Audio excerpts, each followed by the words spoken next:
Hi guys, welcome back to Tea at 4. My name's Christie and this is the podcast where we talk all things that normally stay in the group chat. You may be wondering, where's Lauren, where's Billy? But today is a very special episode because we're talking all things Black History Month! Woo!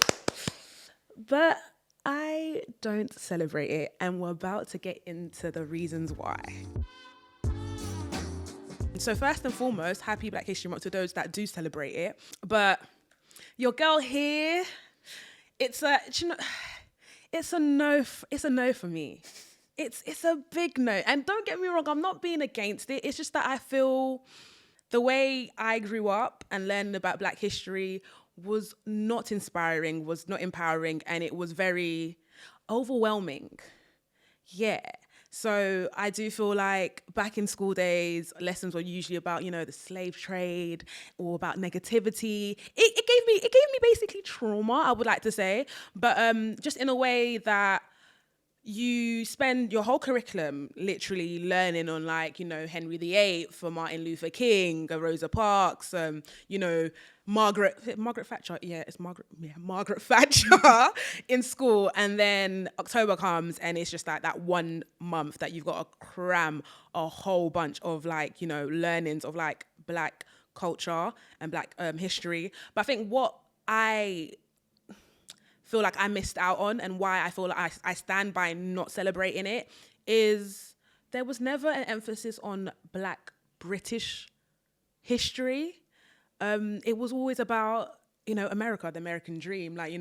I feel like the UK is America's little sister, always hiding behind, was second in command. Whereas with Black History Month, you see that the big faces, Martin Luther King, Malcolm X, Rosa Parks, always being taught in schools, and then talking about the slave trade as well. Nothing about, things that resonate with me living in the UK. So I do feel like that is one of the reasons why I was just like, I don't know why we should celebrate Black history. It is quite trauma reliving just because you're a little girl sitting in a classroom hearing about these difficult situations. People were displaced from their families, brought to the UK, brought to different parts of the world, so hearing that, and obviously they are Black people like myself, it doesn't scream motivation. It actually makes you just kind of feel as if you're in their place. And then you kind of I used to question myself a lot,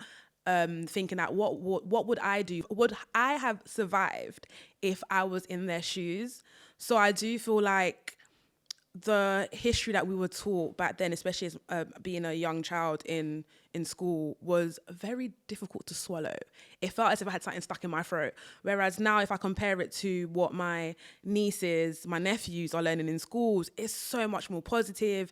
They have great examples out there, and you're more inspired to be what you hear and what you see. Whereas back then, yeah, we had the very few role models on TV, doing their thing for young black kids and children to kind of inspire to, but it wasn't a lot. I feel like a lot of guys in my class were when I grow up, I want to be a footballer. I feel like for me, as a young Black girl, it was either I want to be a hairdresser or I want to be a presenter or someone that's works in TV. For instance, I need to give my flowers to Angelica Bell, because honestly, that is someone that has truly inspired the person I am today in regards to seeing something that you want to aspire to be. I do feel like back then when she was presenting shows on the CBBC, 50/50 and Exchange, for the young Black girl within me, it was like, wow, I can also be on TV. Wow, I can, lead these amazing shows. I can entertain the masses. And it was just lovely to see. So I wish we were taught more of that in school, not the slave trade, not the, we were, I don't want to say tortured, but we went through hell.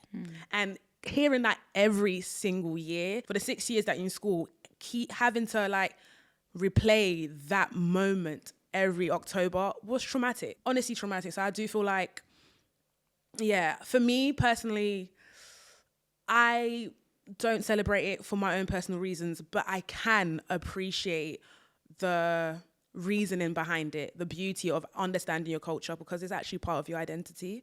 So this year, this is somebody that doesn't celebrate Black History Month, but she did her research, guys. So this year's theme for 2024 is all about reclaiming the narrative. And it's so funny because I didn't even know there were themes. I just thought, Black History Month comes and we celebrate it and, it goes on again. So there's actually themes every single year.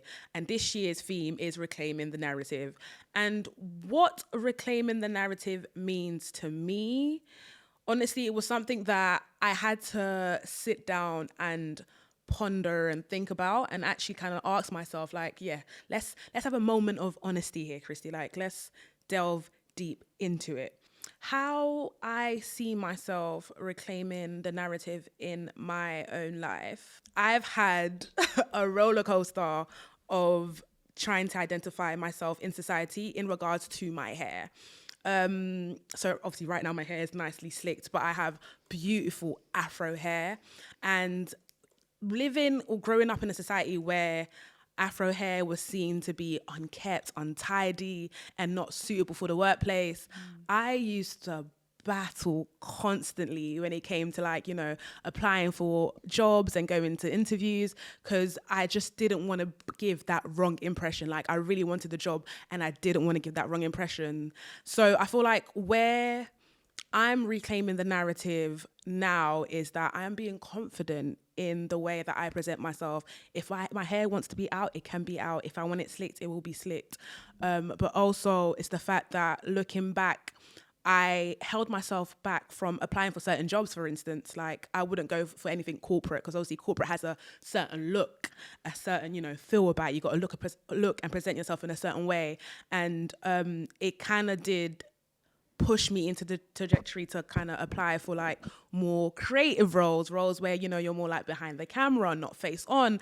And it's crazy that I think that, because as a child, I really did want to be a teacher. If not a presenter, I wanted to be a teacher, or like teach in a school, in the university, but I just didn't see people that resembled like me in those spaces, which was actually quite sad, because I think I could have been quite a cool teacher. Like, my students would love me. Like, we would have so much jokes in the class. So I do feel like that negative stereotype was super hard, and I think it's super hard for a lot of young girls as well. And obviously I don't blame my parents, but when you've grown up in a society where they've gone through so much hardships and they don't want that on you. So their fears and their insecurities, they put that on you. So obviously your parents will be like, no, make sure your hair's presentable, da, da, da, da, da. So that's another generation holding back another generation. So how I'm reclaiming the narrative for myself this year moving forward is understanding, yes, there might be a stereotype, but I don't have to stand for it. I can be my own person. I can be unapologetically me. I can wear my hair out. I can, show out for myself, and obviously for the generations behind me, for my nieces, for my nephews. And I'm Congolese, right? And to the world, if I was to ask somebody, oh, where are you from? Oh, Congo. And they didn't know where Congo was. If they were to search it, Congo is one of the top 4 poorest countries in the world, right? And what's so crazy about that is that for a country that's the poorest in the world, we are the richest in resources. We are the reasons why we have iPhones, cameras, hydropower. So it's one of them ones where if you were to read that and kind of think that, okay, cool, this is what my country's about, this is absolutely me, you will hold yourself back. We're more than just what it is said out there. And I do feel like reclaiming the narrative is changing the perspective of people, but also teaching people at the same time. Because I can't be ignorant and be like, oh yeah, say for instance, Johnny, you're from South America, so you do this, or you speak Spanish, or you da. No, I feel like stereotypes should be broken and should be challenged, and challenged in a way that is teaching and helping people to learn, instead of causing a rebellion and conflict between people, if that makes sense. So yeah, I do feel like my parents have always also done such a great job in reclaiming the narrative at home, because at home I speak French. It's my first language, and they've always kind of like taught us about, you know, back home, our values, our language, our food, and just the greatness about our country instead of what you see on the news, what you hear on the news, and what you yourself would search and find online. So reclaiming the narrative is literally just is about being confident in yourself, being confident in the person you are in the world, in the person that you are with in any space, whether that be at work, in your friendship groups. Is literally reclaiming the narrative and not letting anyone put you in a box, describe you in a way that is not you, if that makes sense. So yeah, I'm defo down, and I'm defo here for the theme of this year. I feel like it's very touching, and it will make a lot of people think about what they have been hiding or what they have not been confident in claiming back. Why put yourself in a box? You know, why put yourself in a box? Stand out, be you, and be confident in yourself. Because at the end of the day, I do feel like when you fall into the traps of stereotypes, you shy away from the real you. So my younger days, oh yeah, I definitely did feel as if I did shy away from who I was internally, and kind of molded myself into the Western world and their imagery of what a person is meant to be. So if I was to go back, the old me maybe would have been a lecturer in all the top unis. I could have been a lawyer, or I don't know, someone that's more corporate. But I'm happy with where I am right now, and I do feel like the fact that I'm here now sharing this story it's also empowering, because it's like, you know what, you defeated the purpose of you've got to look a certain type of way, and now you're standing, sitting, talking to you beautiful people on T4 on you know, subjects that mean the world to me, and hopefully will give you guys a little bit of gems to go home with. In my culture, we are basically known for being the fashion giants in Africa. If you search something online called sapology, where the guys and the girls wear these flamboyant, bright colored suits, is absolutely like, it's crazy, it's wild, it's in your face, it's loud. So a lot of the time when you meet people, you meet a Congolese person, you're thinking, yeah, that person, you know, it's loud, it's bright. But I do feel like in the midst of that stereotype and that description, we're all about community, having family values. You know, we are people. We love people. We are people. So it's yeah, we are people. That is something that I'm not taught at school. Or like, for instance, I know other cultures have their own, you know, descriptions, but what's their heritage? What's their heritage like? What is their culture like? So I do feel like Black history is also how, you know, your own cultural influences have influenced the person you are today, but also the society that you live in now. So yeah, we are great, flamboyant people. I would say I'm flamboyant in the way of personality. We're very sociable, we're very loving, and we just like to see people being happy. So yeah, I feel like that is me. That is the Congolese side of me. Don't worry, you won't see me out or on the podcast wearing anything flamboyant like the sapologies, but yeah, I'm here for it. Definitely here for it.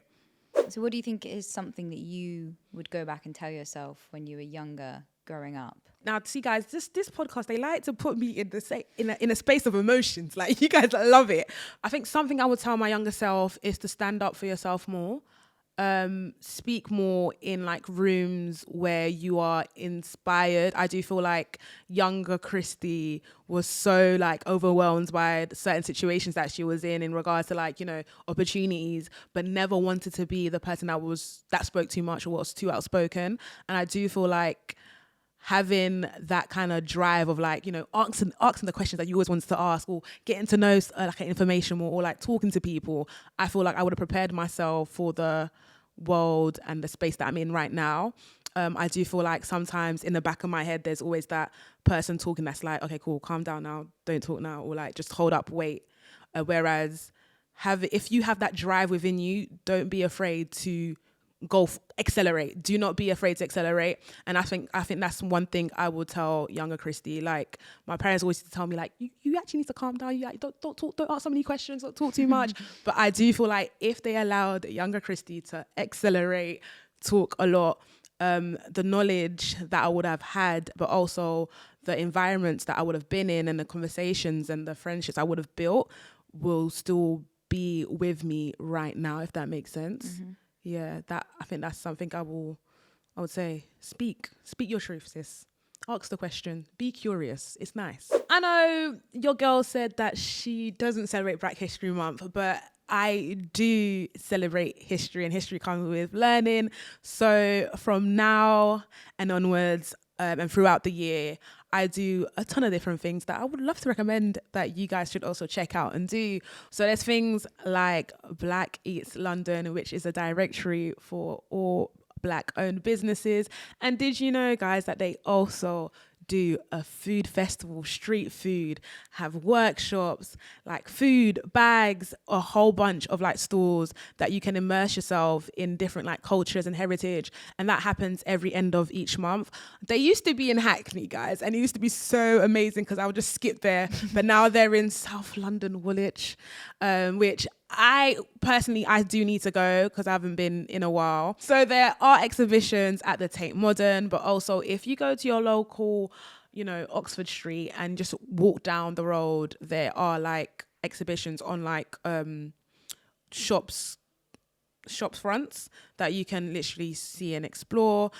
Reading a lot of books, going to see theatres and plays. Shifters was a very, very amazing play that was put on at the Duke of York by Benedict Lombo. Yeah, she's Congolese, so big up her, because that means I could have been a writer in my past time, but it's fine. Yeah, Shifters is about two best friends that are basically lovers, but they're not lovers, and they keep missing each other at different stages of their lives. So the typical, young love story was absolutely amazing to watch at the theatres. There's so much more out there. Like, I did know there were Black writers, but there's so much great quality work out there. So if you log onto the National Theatre, type it away, book yourself a theatre, a play, and go and watch it and enjoy it during Black History Month.